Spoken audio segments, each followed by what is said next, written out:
Shalom, saudara yang kekasih dalam Tuhan kita Yesus Kristus. Pada pagi hari ini, kita akan merenungkan sabda Tuhan melalui firman Tuhan yang akan kita baca dan kita renungkan dalam firman Tuhan yang kita akan baca. Namun sebelumnya kita satu dalam doa. Bapa yang pengasih dan penyayang, kami bersyukur, berterima kasih kepadamu ya Tuhan, karena kami boleh disempatkan lagi untuk menjalani hidup ini pada hari ini. Sebelum kami melakukan aktivitas kami Tuhan, kami mau bersama-sama dengan Tuhan melalui firman Tuhan yang kami akan baca di dalam Alkitab. Kami akan merenungkannya dan kami boleh pakai untuk memuliakan nama Tuhan. Inilah kami Tuhan, bersabdalah karena kami sudah siap untuk menerimanya. Amin. Saudara jemaat yang kekasih dalam Tuhan, kita akan membaca dalam Ulangan 28 ayatnya yang ke-13 sampai ke-14. Tuhan akan mengangkat engkau menjadi kepala dan bukan menjadi ekor. Engkau akan tetap naik dan bukan turun apabila engkau mendengarkan perintah Tuhan Allahmu yang kusampaikan pada hari ini, kau lakukan dengan setia.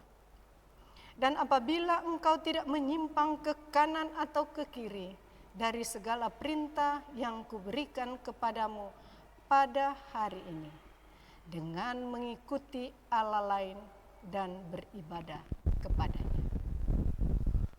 Jemaat yang kekasih dalam Tuhan, tema renungan kita pada pagi hari ini adalah menjadi kepala dan bukan ekor. Saudaraku yang dikasihi dan diberkati Tuhan Yesus, kita pernah mendengar kata mengekor, yang artinya mengikuti seseorang yang ada di depan. Orang yang mengekori orang lain selalu ada di belakang. Dia bukan pemimpin dan selalu menjadi orang yang mengikuti orang lain. Ini menggambarkan sikap yang tidak mandiri, tidak bisa mengambil keputusan sendiri, tidak kreatif, dan tidak mau berkembang atau mengembangkan diri. Barangkali tidak akan terlalu bermasalah jika yang diekori atau diikuti adalah orang yang baik. Ada kemungkinan ia bisa menjadi orang yang baik juga. Tetapi bagaimana jika orang yang diekori atau diikuti adalah orang yang jahat? Orang yang sebenarnya baik kemudian bisa menjadi jahat. Saudaraku yang dikasihi dan diberkati Tuhan Yesus, bacaan hari ini menyebutkan bahwa Tuhan akan mengangkat umat menjadi kepala dan bukan menjadi ekor. Juga mereka akan tetap naik dan bukan turun. Hal ini memiliki makna yang sama.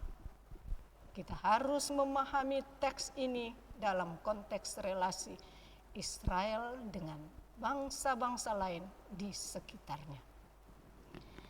Teks ini berarti Tuhan Allah akan membuat Israel menjadi pemimpin atas bangsa-bangsa yang lain.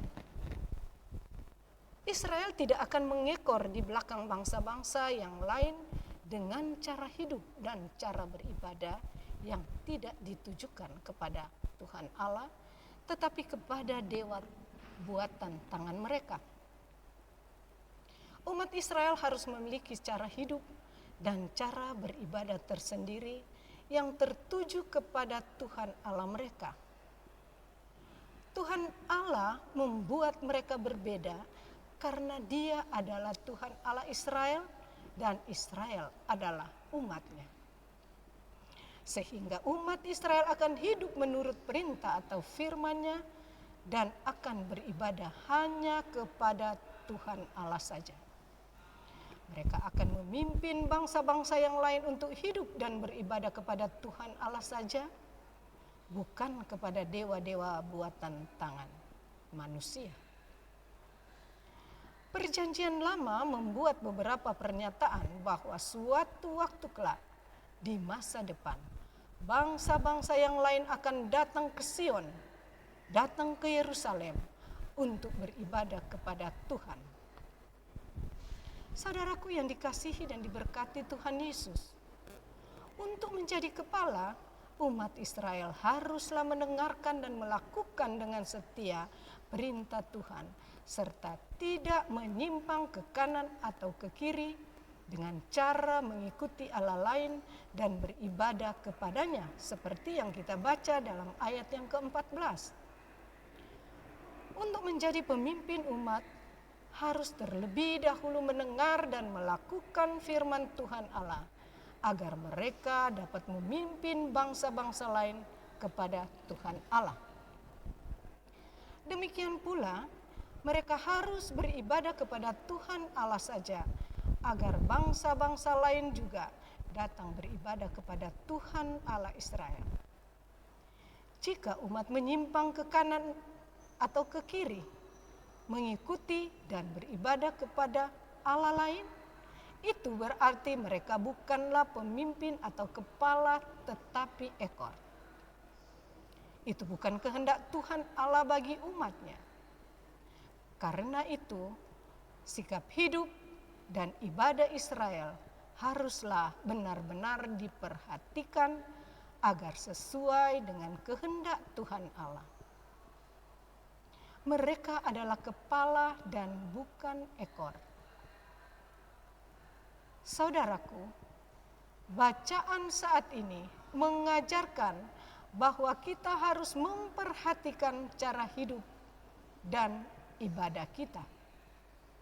Hendaklah hidup dan ibadah kita ditujukan kepada Tuhan Allah saja, dan bukan kepada Allah-Allah lain yang telah mengambil banyak bentuk di dunia postmodern ini, seperti uang, kekuasaan, ilmu pengetahuan, dan teknologi.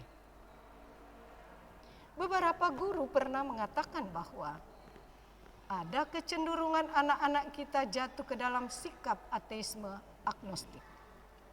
Mereka terlalu mengagungkan ilmu pengetahuan dan teknologi dan mulai melupakan serta meninggalkan Tuhan Allah. Saudara yang kasih dalam Tuhan, menjadi tanggung jawab kita bersama untuk menolong anak-anak bertumbuh di dalam iman kepada Tuhan Allah yang Maha Kuasa. Membaca Alkitab bersama sebagai satu keluarga dapat menjadi salah satu cara untuk menolong anak-anak bertumbuh di dalam iman kepada Tuhan Allah di dalam Yesus Kristus. Amin. Kita berdoa. Ya Tuhan Allah yang hidup, Tuhan yang pengasih dan penyayang, kuatkan dan teguhkanlah iman kami, supaya kami tetap konsisten dalam iman kepadamu sebagai Tuhan dan Juru Selamat yang hidup.